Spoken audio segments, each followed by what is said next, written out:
자, 오늘 두 번째 사연은 30대 후반의 남자분이 보내주신 사연이고 역대급으로 긴 사연이 아닐까 싶어요. 가급적이면 좀 짧게 줄여볼까 했는데 이분 같은 경우는 저희는 최대한 편집을 줄여야 된다고 생각해서 각색을 거의 하지 않았습니다.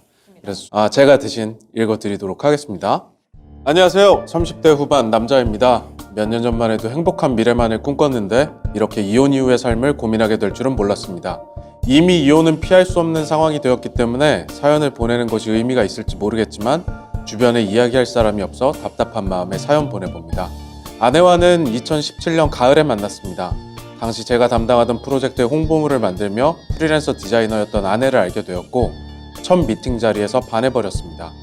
이야기를 나누며 서로 가치관이 비슷하다 느꼈고 무슨 일이 있어도 일단 참고 보는 저와는 달리 본인의 생각을 당당하게 밝히는 모습이 매력적이었습니다. 프로젝트를 마치고 가진 회식 자리에서 용기를 내어 고백했습니다. 싱긋 웃으며 제 마음을 받아주던 모습이 아직도 눈에 선합니다. 만난 지 5개월째부터 동거를 했고 1년 정도 지나 결혼식을 올렸습니다. 그때는 인식하지 못했지만 이제 와 보니 동거할 때부터 이혼의 징조가 있었던 것 같습니다. 아내의 업무 특성상 집에서 작업하는 일이 많은데 아내가 어떤 일을 맡았다고 이야기하는 순간부터 저는 저의 생활 패턴을 모조리 바꿔야 했습니다. 어느 날 퇴근에 늦은 저녁을 먹으려고 하는데 짜증을 내더군요. 음식 냄새가 난다고요. 화가 나기보다 당황스러웠습니다. 저도 모르게 미안하다고 하고 꺼내놓은 음식을 다시 냉장고에 넣고 집을 나왔습니다. 근처 식당에서 저녁을 먹고 나니 아내가 전화를 하더군요. 미안하다고 합니다. 열심히 하려다 보니 저에게까지 예민하게 굴게 되었다고요. 괜찮다고 이해한다고 했습니다. 일에 집중할 때 옆에서 쩝쩝대고 있으면 누구라도 싫겠죠. 앞으로 서로 잘 조율해 나가자고 했습니다. 그런데 계기만 다를 뿐 같은 일이 반복되더군요. 어느 날은 코를 너무 곤다고 자다가 등짝을 맞고 어느 날은 문을 너무 크게 여닫는다고 버럭 화를 냅니다. 되게 예민한 여잔가 보다. 그럼 저는 어찌해야 할지 몰라 미안하다고 하고 짧게는 몇 시간, 길게는 며칠 뒤에 아내가 사과를 하는 거자 반복이요. 한 번은 퇴근길에 아내가 집에서 일을 하고 있다는 사실을 알고 동네 PC방에 앉아 쉬고 있었는데 전화로 화를 내기도 했습니다. 나는 이렇게 죽어라 일하고 있는데 너는 초딩처럼 게임이나 하고 있냐고요. 헐. 어떻게 하라는 거야? 너무 어이가 없어서 당신 일하는 거 방해되지 않으려고 잠깐 들어와 있었던 거다. 내가 언제 핸드폰 게임이라도 하더냐 라고 했더니 왜 자기를 미친 사람 만드냐고 화를 내더군요. 그때 느꼈습니다. 어떤 말을 해도 화를 낼 사람이고 어떤 짓을 해도 욕먹을 팔자라는 거예요. 그래도 그때까지는 둘 다 열심히 일해서 작업실로 쓸 방에 있는 집으로 이사가면 해결될 문제라고 생각했습니다. 그런데 그렇게 함께하는 미래를 계획하는 것도 아내에게는 스트레스였다고 합니다. 일이 끝나면 아내는 항상 여행을 가자고 합니다. 저도 여행 정말 좋아합니다. 아내를 만나기 전에는 휴가만 생기면 무조건 여행을 다녀왔어요. 그런데 사람이 한 명 늘어나니 여행 경비도 만만치 않았습니다. 아내의 수입이 일정치 않아 생활비는 제 월급으로 충당하고 있는데 그 와중에 여행까지 가려면 저축해놓은 돈에 손을 댈 수밖에 없었어요. 그렇게 온갖 일한다고 생색은 내는데 돈은 별로 못 버는 상태. 그냥 일을 하지 말고 짜증을 안 내는 게 낫잖아. 그래 그게 낫지 않나? 결혼 후 신혼여행을 포함해 몇 번은 아무 말 없이 제가 경비를 부담했지만 아무래도 이건 아닌 것 같아 이야기를 꺼냈더니 아내가 그러더군요. 본인은 어찌 될지 모를 미래보다 지금 당장 행복한 것이 더 중요하다고 생각한다고요. 그리고 여행을 가서 머리를 비우지 않으면 영감이 떠오르지 않는답니다. 거기다 대고 제가 뭐라고 할까요? 그렇게 이 돈을 써라. 이렇게 얘기하는데요? 돈 벌어서 뭐하니 너? 경비를 일부라도 부담하라고 말하고 싶었지만 도저히 입이 떨어지지 않았습니다. 코로나가 터져 해외여행을 못 가게 되었을 때 기뻐했던 사람은 아마 저뿐일 겁니다. 올해 3월에 간신히 저축한 돈에 대출까지 받아 방 3개짜리 빌라로 전세를 얻게 되었을 때 이제는 나아질 거라고 생각했는데 벽치며 책상이며 의자며 다 바꿔야겠다고 하는 아내의 말에 순간 숨이 막히더군요. 내 남편인데? 솔직히 그때는 고생했다고 고맙다고 한마디 정도는 해줄 줄 알았거든요. 아무 말도 하지 않고 앉아있는데 신형 맥북을 사겠다며 홈쇼핑 앱을 들어가는 모습에 그냥 무너지고 말았습니다. 아내에게 지금까지의 결혼 생활에서 제가 느꼈던 부분을 털어놓았습니다. 빨래를 제외한 집안일은 손도 대지 않고 생활비를 낸 적도 없고 버는 돈을 어떻게 쓰는지도 이야기하지 않고 뭐 하는 거야? 작업에 들어가면 까치발로 다녀야 할 정도로 예민해지고 앞으로의 계획이 전혀 없는 모습에 대해서요. 화를 내진 않았습니다. 살면서 그 누구에게도 목소리 높여본 적 없습니다. 아내가 울면서 예상치도 못한 말을 했습니다. 이혼하자고요. 자기도 지금까지 돈벌이 제대로 못해서 제 눈치 보며 살았다고 자유로워지고 싶다네요. 대체 언제 눈치를 봤다는 건지 이해가 되지 않았습니다. 한 번이라도 집안일이나 경제적인 부분에서 뭐라고 한 적이 있었냐 물으니 말을 꼭 해야만 눈치를 주는 게 아니랍니다. 제가 저도 모르게 한숨을 쉬거나 표정이 안 좋았을 수도 있죠. 그런데요, 그렇게 눈치가 보였으면 얘기를 해주면 되는 거 아닌가요? 깍두기 씹는 소리에는 바로 짜증을 내는 사람이 왜 정작 그런 스트레스를 견딘 걸까요? 어디부터 바로잡아야 할지 고민이 끝나기도 전에 아내는 캐리어를 들고 나가버렸습니다. 그리고 지금까지 예전에 같이 살던 룸메이트와 지내고 있고요. 그날 이후 거의 한 달을 매일같이 틈만 나면 전화를 하고 전화를 안 받으면 문자를 남겼습니다. 저조차도 질릴 정도로 미안하다고 사과하고 다시 잘해보자고 말했어요. 아내는 화를 내기도 하고 같이 울기도 하고 미안하다고 사과하기도 했습니다. 하지만 결론은 같았습니다. 이혼이 정답이라고요. 어떻게 해야 할지 몰라 멍하게 지내고 있던 중에 처음으로 먼저 연락이 왔습니다. 저보고 이혼 서류를 준비해오라고 합니다. 얼른 정리하자고요. 이런 것까지 나를 시키는구나. 전화를 끊고 생각해보니 결국 저도 이혼이 답이라고 생각하게 되더군요. 그러고 나니 궁금한 것들이 생겼습니다. 저는 도대체 어떤 부분에서 잘못한 걸까요? 예술가적 기질이 있는 아내를 충분히 헤아리지 못한 걸까요? 저는 그렇게 할 수 있는 성격이 아닌데 억지로라도 아내처럼 문제가 있을 때 바로바로 이야기했어야 하나요? 아니면 끝까지 참았어야 했던 건가요? 아직도 저는 아내에 대한 마음이 남아있고 지금이라도 아내가 받아준다면 다시 잘해보고 싶습니다. 그런데 이게 사랑인지 미련인지는 모르겠어요. 지혜갑에 출연하시는 분들은 저처럼 답답한 성격은 아니신 것 같아 제 문제를 더 잘 파악해 주실 것 같습니다. 그리고 마지막으로 좀 민망하지만 이혼을 하게 되면 얼마 전 얻은 빌라를 포함해 저의 재산을 아내에게 분할해 주어야 하는 건가요? 이혼이야 어쩔 수 없다고 하더라도 그런 일까지 벌어지면 솔직히 너무나 억울할 것 같습니다. 네 분의 조언 부탁드립니다. 이렇게 사연이 왔습니다. 결혼 언제 했죠, 이분은? 2017년 가을에 만나서 동거하시다가 2018년 정도에 근데 일단 우리 사연자분에게는 죄송한 말이지만 호구 잡히셨네요. 저 진짜 역대급 호구인 것 같은데요? 일단 저는 이렇게 말씀드리고 싶어요. 단도직입적으로 결론부터 말씀드리자면 잘못한 건 짝을 잘못 골랐다. 그게 잘못한 거죠. 사람 보는 눈이 없는 게 잘못이에요. 아 근데 이게 저는 솔직히 말해서 제 생각이 너무 많이 났거든요. 제 생각이. 근데 언니가 이랬어. 아니 제가 남편 입장이 아니라 제가 아내 입장에서 남편 입장에서 나를 이렇게 생각할 수도 있겠구나라는 생각이 들어가지고요. 저도 좀 예민한 편이어가지고 옆에서 코 골면 못 자는 건 너무 당연하고요. 또 문을 너무 크게 엿닫는 거에 화를 내고 그러면 되게 예민하네 싶지만 예민한 사람 입장에서는 그거 잘 못 견뎌요. 그래서 미안한데 문 좀 살짝 닫아줄래? 이렇게 얘기했는데 무딘 사람들은 모르거든. 또 쾅 열고 쾅 닫고 막 이래요. 그래서 미안한데 문 좀 조금만 살살 닫아줘. 알았어. 그리고 또 쾅 열고 이런단 말이에요. 그러면 예민한 사람 미치거든요. 그래서 이거는 다르다 그냥. 너무 다른 두 분이다. 이런 생각이 좀 들어요. 네. 아니 그리고 저는 이 여자분도 돈을 벌고 있는데 지금 본인이 번 돈은 다 자기 용돈으로 쓰고 남편 돈으로 생활하고 그러면서 뻔뻔하게 자기는 여행 가야 된다고 그러고 그럼 남편 만나기 전에 여행 어떻게 갔어? 아니 그럼 여행은 남편 돈으로만 가? 그러니까요. 원래 남편 돈으로 가는 거 아니에요? 원래? 아니 그러면은 남편 돈으로 갈 거면 남편한테 엄청 잘해야죠. 원래 잘 안 해야 되는 거 아니에요? 어떤 삶을 살고 계신 겁니까? 그러니까요. 어쨌든 이 남자분이 보내준 사연에서는 많이 힘들었겠다. 그럼에도 불구하고 지금 아내분한테 계속해서 미안하다 잘못했다 이렇게 빌고 또 빌고 있다고 하잖아요.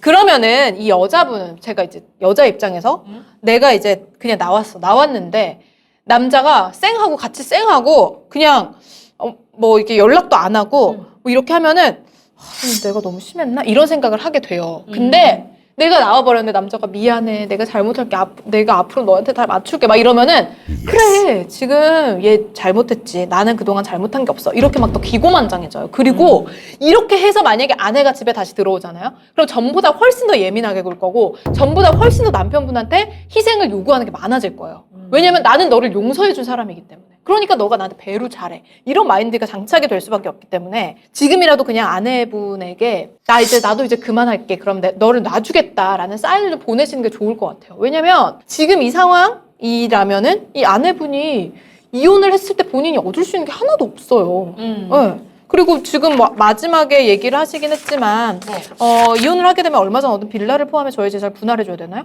기간이 얼마 되지도 않았고 아이도 없는데 굳이 그럴 필요 없지 않나요? 그쵸?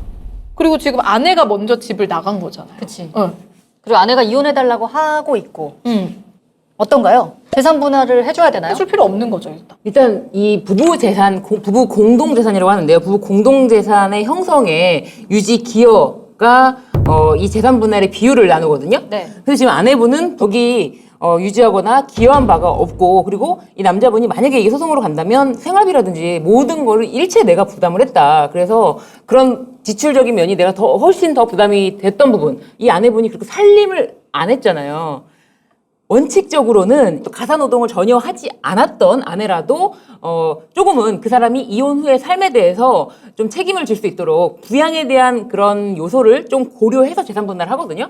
이 정도면은 만약에 재산 분할 청구한다고 하더라도 굉장히 미미하게 인정받을 수밖에 없다. 굉장히 미미하다. 네, 이렇게 보여져요. 네. 그 보니까 얼마 전 얻은 빌라라고 하는 거 보면 네. 뭐 2017년, 2018년에 마련한 건 아닌 것 같고 맞아요. 몇 개월, 뭐 몇 년 전, 하여튼 전에 한 것 같아서 뭐 결론적으로 재산 분할은 이제 뭐 안 해준다고 장담할 수는 없지만 거의 안 해줄 정도로 다행히 이게 늦게 취득한 거라서 만약에 처음부터 했다고 하면 신변생 말대로 뭐 얼마가 됐든 지급해야 올해 되는 3월에 건데 얻었다고 하네요. 근데 이것도요, 아내분 재산이 전혀 들어가지 않은 빌라예요. 그렇죠. 그렇다면 그게 이제 오래됐으면 분할 대상이 될 수 있는데 얼마 전이라는 게 저 보고 딱 자연스럽다 그렇게 생각이 들었는데요. 재산 분할은 안 준다는 건 장담할 수는 없지만 거의 안 주는 쪽으로 이제 할 수 있을 것 같고 네. 다만 이 경우에 내가 재산 분할을 안 주려면 협의 이혼도 가능하지만 재판상 이혼을 통해서 이혼과 유자료를 동시에 청구하면서 내가 유자료를 청구하지 않을 테니까 너도 재산 분할 받지 마라고 하는 구도로 가는 게 좋을 것 같고 역시 전략가. 역시. 지금 저는 이 남성분 사연자분을 위해서 해드릴 수 있는 말은 아내가 그래도 이혼을 지금 요구하고 있는 상황이라 다행이고 너무 다행이다. 이 기회에 바로 갈라서셔야 된다는 거죠. 네, 진짜. 네, 엄마님 빨리 수용하세요. 아니 왜냐면은 지금 이제부터는 그냥 이 아내분한테 알겠어 그러면은 나도 이제 더 이상 너한테 연락하지 않을 거고 이혼에 대한 문제는 변호사랑 얘기를 해라. 이렇게 해서 차라리 저는 그 이혼을 하는 게 이 남성분의 남은 인생에 있어서 훨씬 더 이 분이 행복하게 인생을 즐길 수 있는. 왜냐면 보면은 혼자서는 너무나 풍족하게 살 수 있는 환경인 것 같아요. 지금 누가 보기에도 진짜 답이 없는 여잔데도 불구하고 이렇게 계속해서 희생하면서 같이 살고 결혼하고 만나고 계속 지금 들어와 달라고 빌고 이러고 있는 이유 중에 하나가 지금 유일하게 의지할 수 있는 게 그나마도 아내분이기 때문인 것 같은데 거기서 빨리 벗어나셔야 정말로 본인을 품어줄 수 있고 따뜻한 그런 마음을 가진 여자를 만날 수 있는 그런 지름길이라고 생각이 들거든요. 저는 이 방송을 보시는 분들이 이 방송을 보면서 아우 결혼하면 큰일 난다. 아우 저런 여자 만날까 두렵다. 결혼 안 하는 게 내 팔자가 훨씬 좋다라고 생각하실까 봐 걱정이 되는데 사실 서로 어느 정도 조율을 하다가 결혼을 하게 되면 서로 자기의 패턴으로 좀 더 땡겨오길 바라는 부분이 있거든요.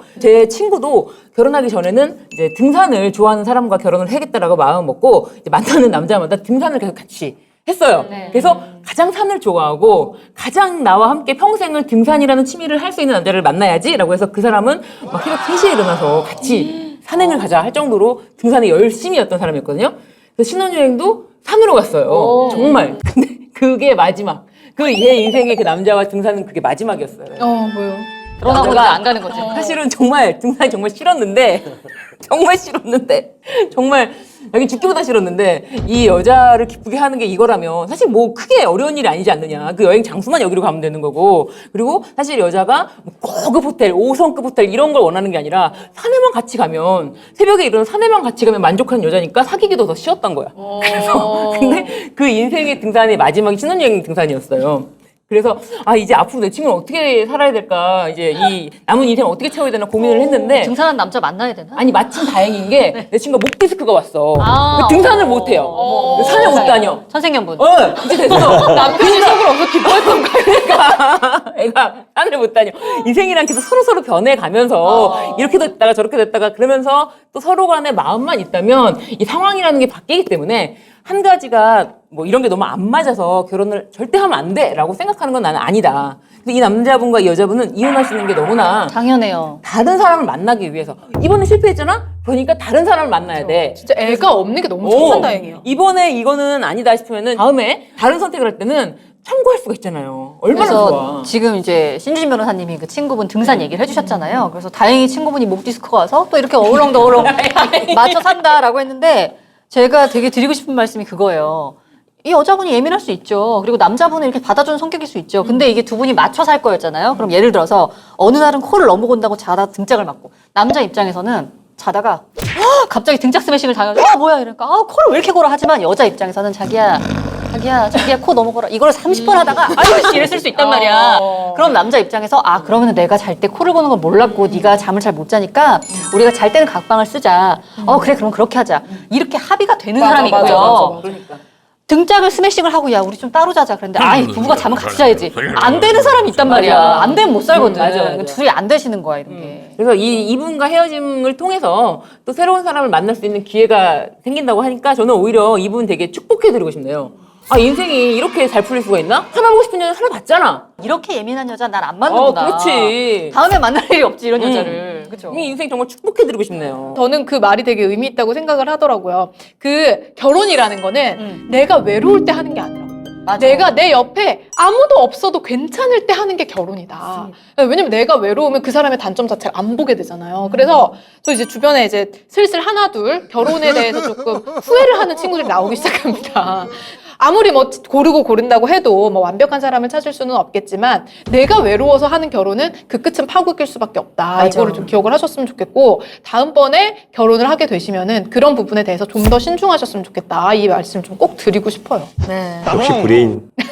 재활동, 뇌를 재활동. 예를 들어서 주변에서 결혼할 때 됐는데 왜 시집을 안 맞아, 가지? 맞아. 부터 시작해서 왜 넌 남자를 못 고르니 이런 조급함 아니면은 지혜 씨가 얘기한 것처럼 내가 너무 외로워서 누군가 내 삶을 채워줄 누군가가 있으면 좋겠다라는 마음으로 하면은 진짜 후회하는 것 같아요. 네. 그래서 주변에서 너 그 나이 되도록 결혼 안 하면 어떡할라 그래? 너 앞으로 어떡할래? 너 나이 먹으면 어떡할래? 이런 게 다 악마의 속삭임이라고 생각해요. 그런 말 좀 하지 않았으면 좋겠어요, 진짜. 근데 그런 말을 하지 말라고 해도 그 사람들은 계속 입을 놀리기 때문에 그럼 내 귀를 닫는 방법밖에 없습니다. 그리고 막 네. 결혼한 부부한테 애 언제 갔냐고 맞아.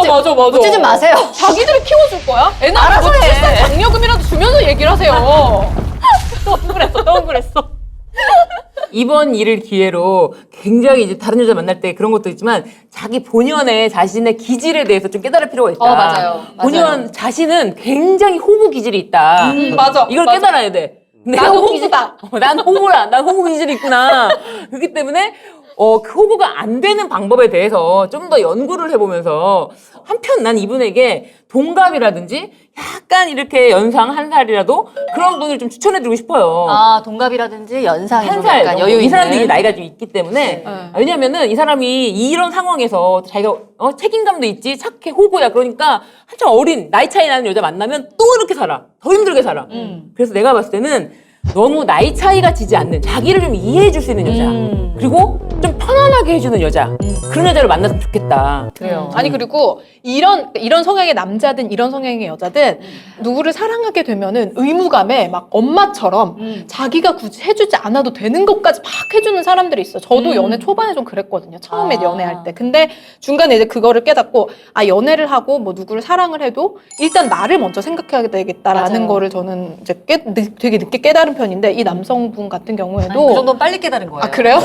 저 한 20대 중반 넘기면서 깨달았거든요. 너무 빨리 깨달았어. 난 30대 후반에 깨달은 것 같은데. 이혼하면서 깨달으셨다고. 그래서 이혼이 많은 걸 알려줍니다. 어떤 사람을 만나든 우리 사람들은 다 악한 그 마음을 조금씩 가지고 있잖아요. 그 악한 행동을 끄집어내는 애들이 있어. 있어요. 그쵸? 있어요. 그래서 상대의 그런 쓰레기 같은 모습을 끄집어내는 사람이 있는데 이분이 바로 그런 사람이에요. 되게 상대에게 잘해준다라고 하는데 상대를 되게 버릇없게 만드는 거예요. 그쵸. 네. 그러니까 이런 행동은 안 하셨으면 좋겠어요. 그냥 딱 본인이 해줄 것까지만 하고 여행 같은 것도 왜 본인이 돈을 다 내요? 같이 가서 즐기는데 여행 갈 때 돈은 반반 내자라고 얘기를 하고 뭐 저는 이 남성분이 정말 생각 자체를 바꿔야 된다고 맞아. 생각합니다. 네. 진짜 정말 나쁜 말로 진짜 호구 기질이 있으신 네. 분이에요. 그리고 예민한 사람이 뭐 사람이 예민할 수 있죠. 근데 너무 예민한 사람이 약간 노답인 게 저도 예민하거든요. 근데 제가 진짜 예민한 사람을 딱 한 번 만나봤어요. 근데 제가 예민하니까 어떤 건지 알겠는 거야. 그래서 이 에피소드로 이런 게 있어요. 같이 밥을 먹는데 비염 때문에 코를 훌쩍거리는 거예요, 남자가. 근데 내가 코를 풀어달라고 얘기하면 기분이 나쁘겠지? 예민한 사람이니까. 그래서 되게 웃으면서 좋게 계속 코 이렇게 마시면 힘들지 않아? 좀 풀고 밥 먹으면 괜찮지 않을까? 진짜 이렇게 얘기했는데 갑자기 정색하면서 나 원래 비염 있어가지고 코 훌쩍거리는 거 몰랐어? 이게 그렇게 거슬려? 이렇게 나와요.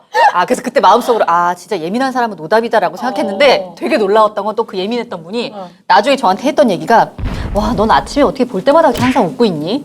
안 보려고. 그러니까 지가 예민하니까 상대적으로 내가 행복해 보이나 봐. 아, 넌 어떻게 매일 아침 이렇게 웃고 있니? 지나치게 예민한 사람은 노답입니다. 맞아요. 같이 살기 힘듭니다. 진짜 예민한 사람은 진짜 친구도 못해요, 사실. 그래서 예민한 친구들은 저도 그 친구도 모르게 그냥 딱 손절을 해버리는데 네. 같이 있으면은 진짜 커피 같은 것도 커피도 이제 뒤에서 벨이 울리면은 가까이 있는 사람이 가서 가져올 수 있잖아요. 근데 그 친구가 분명히 카운터 바로 앞에 있었어. 이거 그냥 여자 사람 친구 얘기예요. 네. 그래가지고 벨이 울리는 거예요. 그럼 보통 가까이 있는 사람이 가잖아요. 자기가 갔어. 갔는데 이제 제가 이제 핸드폰을 하고 있다가 이렇게 하면서 고마워 이랬는데 야 너는 내가 가서 커피를 가져오는데 어떻게 핸드폰만 보고 있을 수 있어? 근데 그러는 거예요. 그럼 내가 커피를 가지고 오시네? 막 이렇게 할 순 없잖아요. 아이, 방송합니다. 근데 예민한 사람들은 뭘 해도 내가 욕먹을 수밖에 없다. 근데 이분이 딱 그 스타일이에요, 지금 아내분이. 네. 그 이혼 사건 하다 보면 공통점이 많은 사람하고 결혼해야 되나 이렇게 생각하는 사람이 많은 것 같아요. 또 어떤 사람들 보면은 나는 이러지 못하는데 저 사람은 이런 성격이 나와는 달리 이런 성격이 좋다. 그래서 결혼했다 이렇게 하는 거 있는데 저는 둘 다 결혼을 결정하는 요소가 되어서는 안 된다고 생각하는데요. 이게 적극적으로 결혼을 할 이유가 있어야 결혼하는 것보다는 결혼하면 안 될 사이가 있는지 네거티브 방식으로 하는 게 낫지 않을까 하는 생각이 그쵸. 세분 말씀 들으면서 잠깐 들었어요. 맞아요. 그래서 이제 결혼할 사람의 장점을 생각하지 말고 단점을 다 종이에 적어보고 내가 이거를 어디까지 이해를 해줄 수 있는가 이거를 생각한 뒤에 결정을 하는 게 맞다고 생각드는데 저는 그 말이 되게 제 인생에서 도움이 됐어요. 왜냐하면 사랑에 한번 빠지면 이 사람하고 너무 결혼하고 싶은 게 당연하고 이 사람하고 평생을 계획하고 싶은 게 당연한데 지금 제가 딱 만났던 사람을 머리에 다 떠올려 보면은 씨, 나 그때 걔랑 결혼했으면 진짜 될 뻔했다. 지읒될 뻔했다. 되게 많거든요. 예. 그러니까 결혼이라는 건 절대 성급하면 안 되는 것 같고 단점을 먼저 봐야 되는 게 맞는 것 같아요. 근데 연애할 때는 사랑에 빠졌을 땐 단점이 또 잘 안 보이지 않나요? 그렇죠. 그러니까 최소 한 2년은 만나봐야 되는데 너무 빨리 5개월부터 동거하셔가지고 너무 좋을 때, 너무 좋을 때. 그리고 그렇게 좋은 시기에도 동거할 때 이혼의 징조가 있었음에도 1년 뒤에 결혼을 했어. 아, 이런 경우는 꽤 많은 것 같아요. 그러니까 결혼식 하고 나서 혼인신고 하기 전에 아니면 결혼식 하기 전에 문제 있는데 꾸역꾸역 하는 사람들. 꾸역꾸역. 진짜 보면서 되게 안타깝다. 적절하다. 그러고 이제 한 1, 2년, 뭐 2, 3년 뒤에 후회를 하는 거죠. 그리고 저는 진짜 이분은 그런 게 있잖아요. 나를 채워줄 수 있는 사람, 그리고 내가 뭔가 노력하지 않아도 나한테 다가와주는 사람, 그런 사람을 꼭 만났으면 좋겠다. 그러니까 정말. 이분은 앞으로 누굴 만날 때 나는 앞으로 누굴 만나든 난 호구가 된다. 라는 생각을 해야 돼요. 그래서 내가 최대한 덜 호구가 될 수 있는 사람을 만나야 된다. 호구를 만나면 되지 않을까요? 에? 근데 이분은 상대적 호구라고 해가지고 더 항상 상대적으로 더 자기가 호구가 될 그런 상황, 그러니까 되게 착하신 분인 것 같아요. 봤을 때. 그래서 사실 어떻게 보면 되게 쉬울 수도 있는 게 사실 지금 이 사연에 나오는 여자분처럼 예민한 사람 쉽지 않거든요. 맞아요. 봤어요. 의외로 아니, 있어요. 우리도 이제 모임을 가졌는데 어떤 이제 남성분이 집에서 생활하는 게 너무 힘들다. 아내가 너무 깔끔해서 너무 힘들다. 그래서 아이 뭐 아내 여자들 다 그렇죠라고 얘기를 하는데 자기네 집에서는요 과자를 먹을 수가 없대요. 왜냐하면 과자를 먹고 과자가 이렇게 들고 먹었을 때 어딘가 과자가 한 입에 다 이렇게 털어놔야 돼. 이렇게 무조건 과자를. 나도 그런데. 저는 흘리는 과자 안 먹어요. 한 입에 들어가는 거 먹어요. 그래서 왜 그런 과자를 집에서 먹냐라고 욕을 먹고 그래서 가끔 먹고 치우면 되잖아. 예를 들어서 초코파이 이런 거 있잖아요. 흘려지는 거 어쩔 수 없이. 그건 전 싱크대에서 먹거든요. 뭐 있잖아. 아니 넷플릭스 보면서 먹어야 되는 거 아니에요? 안 돼. 어디 흘려 다 부러지는 거 막 이런 거. 안 돼. 안 먹어. 이거 예민녀. 아 오늘 또 이렇게 깨알같이 밝혔네요. 그래서 자기 그게 너무 납득이 안 간다. 그래가지고 머리도 빗고 바로 이렇게 모든 거를 이렇게 머리카락을 다 정리를 해야 되고. 그래가지고 그것도 난데? 그리고 밥을 먹고 물을 한 잔 마셔도 집을 나갈 때는 설거지를 남겨두면 안 되는 거야. 그래? 아 내가 그런 그 남자를 만났나? 그래? 맞섰네. 그리고 우리 모임에. 예민녀는 가까이 있어. 하지만 이게 다 상대적이다. 맞춰줄 수 있다. 왜냐하면 뭐 저도 이렇게 예민하지만 사실 개를 2마리나 키웠었거든요. 오. 네. 그러니까 이게 다 조율이 가능한데 다만 제가 이분한테 이 사람이랑 둘은 안 된다는 게 이 여자분은 맞춰갈 수 있는 사람이 아니다. 그리고 이제 이분이 굉장히 예민하다가 근데 모르겠어요. 이게 정말 딱 상대적으로 상황에서 바뀔 수가 있는데 이 남자 너무 많이 받아주니까 자꾸 받아주니까 너무 잘 자꾸 하고, 받아줘. 자꾸 하고 네. 그게 문제였어. 그러니까 이게 그 쓰레기 같은 본성을 끄집어내는 거예요, 계속해서. 그러니까 사실 봐봐. 남자가 착한 게 문제인가요? 아니거든. 근데 아니야. 이 남자의 착한 호구근성인가 너무 착한 부분이 이 여자분의 악한 걸 또 엄청 끄집어냈어. 맞아. 그러니까 둘이 안 맞는 거지. 이렇게 착한 분들은 근데 상대가 이제 나 이거 뭐 해줘, 나 여행 가고 싶어라고 했을 때 그래 그러면은 내가 비행기 끊을 테니까 너가 뭐 호텔 끊을래? 그래. 이렇게 얘기를 하는 게 되게 어려울 거예요. 어려워. 네. 그냥 내가 하고 그 얘기 안 하는 게 낫지. 그게 차라리 내 속 편하지. 근데 그렇게 하시면 안 돼요. 네. 아니 그냥 기본적으로 그 연애할 때부터 예를 들어서 여행을 같이 가기로 했어요. 그랬을 때 여자가 가만히 그냥 남자가 비행기 표까지 예약하고 호텔까지 예약하는 거를 기다린 여자 만나지 마. 그런 여자 쓰레기예요. 쓰레기. 네. 액션을 취해야 돼. 뭔가 우리 어디 가기로 했다. 그러면 그럼 오빠 내가 그러면 여기 호텔을 예약할까 먼저? 내가 비행기 티켓부터 예약할까? 이런 여자를 만나면 된다. 그쵸. 네. 분명히 여자는 돈이 덜 나가는 거를 끊을 거야. 걱정하지 어, 말고. 맞아.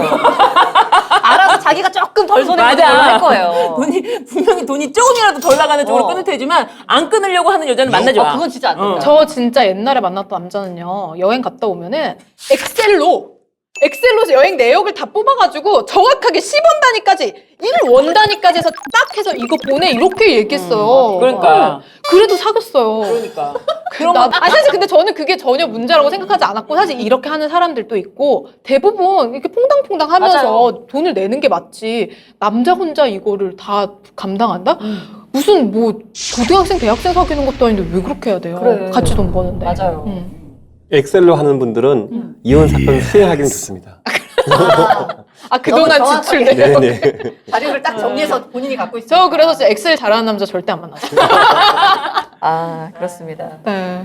그래서 어쨌든 이 남성분 진짜 좀 마음이 아파요. 근데 좀 얼마나 힘들었을까. 그리고 자기 자신을 갉아먹는 연애와 결혼 생활을 하신 거잖아요. 그래서 빨리 좀 이 아내분에게서 해방돼서 정말 행복했으면 좋겠고 일단은 혼자 호구되지 않는 연습을 좀 많이 하셔야 될 것 같아요. 그리고 이렇게 말하면 특정 부류의 사람들한테 욕을 먹을 수가 있어서 매우 조심스럽습니다만 예술하는 사람들은 네. 중에는 이게 결혼, 혼인이라는 게 매우 인습적인 제도 아닙니까? 그죠? 맞아요. 사상 자체가 자유로워서. 그렇죠. 그래서 이게 자유로운 영혼이 상대적으로 뭐 제 좁은 경험에 의하면 이혼 가능성이 상대적으로 높은 게 아닌가? 그러니까 예술하는 사람들은 이혼 확률이 높다고요? 아, 이게 이런 사람입니다. 우리 악플은 오늘 여기입니다. 우리 방송 예술하는 사람들 많이 안 보나?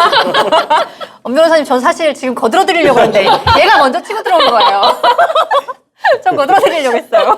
아니 그러니까 뭐 아주 얕은 경험인 거예요. 제가 뭐 이혼 사건 몇 건 해봤겠어요, 그죠? 예, 몇 건 안 해본 얕은 경험에 의하면 그런가 하는 오해를 잠깐 해본 적이 있고. 예술하시는 분들이 제 생각도 좀 그렇거든요. 결혼하고 조금 맞지 않는다 이런 거는 저도 동의해요. 왜냐면은 엄의 막말이 아니라 손의 막말로 이러시기에요? 먼저 해놓고서 설명하시기에요? 폭탄 던지, 폭탄 돌리기. 왜냐하면은 이 정말 그 자유로운 영혼이라고 하잖아요. 네, 흔히 네. 표현하잖아요. 그런 것들이 결혼 생활은 진짜 말 그대로 어떤 뭔가에 테두리에 그리고 뭐 어떤 규제 이런 거에 얽혀서 그 틀에 맞춰서 사는 거잖아요. 근데 그 틀에 맞춰 사는 것 자체를 많이 힘들어하시는 분들이 또 있죠. 저도 제가 스스로 결혼이라는 제도 안에 들어가면 되게 불행할 것 같다고 생각을 한 게 뭐냐면은 예를 들어서 우리 회사 생활 하라 그러면 이제 못 하잖아. 회사 너무 힘들죠. 자유롭게 사는 게 익숙해져가지고 프리랜서로 했기 때문에 그러니까 그런 맥락에서는 이제 예술하는 분들도 이렇게 뭐 회사에서 막 윗사람한테 이렇게 복종하고 뭐 아랫사람한테 지시하고 막 이런 게 그다음 익숙하지 뭐 않고 정시 출퇴근도 약간 힘들어하시고 맞아요. 그럴 수 저는 있죠. 그렇게 살면 진짜 못 살거든요. 네, 그런 의미에선 저도 뭐 동의를 하고. 문화 예술인들의 가치관에 대해서 잠깐 말했을 뿐이에요. 그렇죠? 그래도 악플은 여기입니다. 마무리하기 전에 제가 이 사연을 하면서 꼭 시청자분들에게 첨언해주고 싶은 게 있는데 저는 이럴 때 제 학력을 씁니다. 한국예술종합학교 출신으로서 이렇게 예술하는 애들 예민하다 뭐 나 혼자 있어야 된다 다 삼류입니다. 진짜 학교에서 한두 명 본 게 아니에요. 뭐 무슨 물방울 떨어지는 소리 집중 못. 걔는 오히려 잘하는 애들은 그러지 않는다. 잘하는 애들은 어떤 환경에서도 해내요. 맞아. 그러니까 엄 변호사님 편견을 버리세요. 네. 정리. 봉준호 감독님 커피숍에서 쓰십니다. 시나리오. 보셨죠? 무슨- 편견을 버리세요. 저 이런 게 너무 화가 나요. 내가 예술을 한다고 막 이렇게 거들먹거리고 다른 사람들한테 이게 존중받아야 된다고 생각하는 그 약간 유난 떠는 거? 예. 호들갑을 이렇게 떠는 사람들이 없어요. 이런 사람들은 어느 직업군에나 있는 것 같아요. 그래서 내가 예술하니까 예민하고 나는 소중하고 막 이런 게 아니라 제가 예전에 한번 은행 다니는 사람을 만났던 적이 있는데 그분이 은행원에 대한 자부심이 어마어마한 거예요. 그래서 물론 은행원들도 뭐 존경할 만한 직업군이긴 한데 이게 막 난 은행원 이게 있어요. 그래서 어느 정도였냐면 어떤 거지? 저도 진짜 저는 그래서 약간 돈을 많이 만진다? 이런 거? 아니 그게 아니라 모르겠어요. 그 자존심의 근원을 모르겠는데 어쨌든 맨날 어떻게 이런 걸 은행원이 이걸 어떻게 해? 뭐 이런 식으로 얘기를 해서 저는 그때 대학생이어서 은행원이 뭐 그렇게 대단한 거구나 그렇게 생각을 했어. 근데 되게 황당했던 게 뭐냐면은 제가 막 이게 덥다고 이거를 이렇게 막 붙이다가 그 오빠 얼굴에 이렇게 탁 쳤어요. 근데 이게 종이에 비었구나. 살짝 여기가 비인 거야. 근데 피도 안 났고 이게 기스 정도 났는데 그걸로 막 은행원이 얼굴이 이렇게 돼서 어떡하지 은행원이 막 이러는 거예요. 야, 연예인이었으면 저기 손해배상 해드렸겠네. 물질적으로 손해배상 했어야 됐네. 근데 거의 그래서 은행원 이거 그 바로 막 병원 가고 바로 피부과 가고 막 이러니까 뭐 피부과에서 뭐라 그래 이거는 조금 할 줄 있어야 돼. 은행원 이렇게 돼가지고 어떡하지? 거울 보면서 계속. 그 저는 그게 아직 생각나요. 그러니까 그게 예민하다는 게 직업군에만 한정되는 건 절대 아닌 그러네요. 것 같아요. 진짜. 그 말씀하신 것처럼. 우리나라에 필요 이상의 많은 대학이 있잖아요. 그렇기 때문에 필요 이상의 많은 예술학교가 당연히 있기 마련이고 많은 예술인들이 매해 몇백 명씩 졸업을 합니다. 주변에도 한두 분씩 있을 건데 예민한 거 안 받아주셔도 되니까 절대 나 글 써야 돼서 뭐 이딴 소리 하는 거 받아주지 마시고 진짜로 그 부분은 보시는 분들이 꼭 양지하셨으면 좋겠어서 제가 첨언을 했습니다. 그러니까 생각해보니까 저도 주변에 예술하는 친구 치고 막 그렇게 예민한 친구는 없는 것 같아요. 제가 갑자기 그걸 말씀하시니까 딱 떠올랐는데 진짜 잘하는 사람들은 어떤 상황에서든 한다. 그래서 제가 만났던 뮤지션 분이 한 분이 계셨는데 그분을 보고 그런 걸 느꼈거든요. 약간 어떤 상황에 구애받지 않고 자기 작업에 몰두하는 건 봤는데 다만 이런 건 있더라. 상황에 상관없이 그 사람은 몰두하는데 옆에 있는 사람은 타 죽는다. 맞아. 막 밤새고 안 먹고 이런 작업하는 모습을 지켜보는 게 쉽지 않더라. 그래서 그런 것도 어떻게 생각하면 결혼 생활은 좀 맞지 않는 걸 수도 있죠. 자, 오늘 30대 후반 남자분의 사연을 이렇게 함께 했는데 이분이 이제 앞으로 잘 이혼을 하셔가지고 굉장히 좋은 분을 만날 일만 남았다라는 말씀을 해드리면서 마무리하고 싶네요. 네, 여성분이 이 남자분을 놔주려고 하는 게 그나마도 생각을 하시고요. 꼭 이혼하셨으면 좋겠고 고민이 있다면 우리 엄 변호사님에게 연락을 하셔가지고 네, 지혜가 그 사연자 할인 있나요? 좋다. 있나요? 없나 봐요. 아유, 부가세만 빼주세요, 부가세만. 앞으로 부가세만 빼주세요, 지혜갑이라고 하면은. 한 10% 정도. 그 대신 정확하게 얘기해. 지금 헤어지러 갑니다. 뭐 지금 이별하러 갑니다. 이런 거 안 돼. 내 따면 안 돼. 선풀 500개. 선풀 500개. 제발 수입 얘기 좀 하지 말아라. 제가 뜨끔하게 들어서. 네. 부가세 빼준다고만 하면 사람들이 다 좋아할 텐데. 저희 지금 아래로 메일 주소 나가고 있는데요. 여러분들 아무 사연이나 다 괜찮습니다. 저희한테 보내주시면 또 공감해드리고 같이 솔루션 찾아드릴 테니까요. 여러분 많은 사연 부탁드릴게요. 네, 그럼 저희는 여기서 인사드리겠습니다. 본격 이혼 권장 방송 지금 헤어지러 갑니다.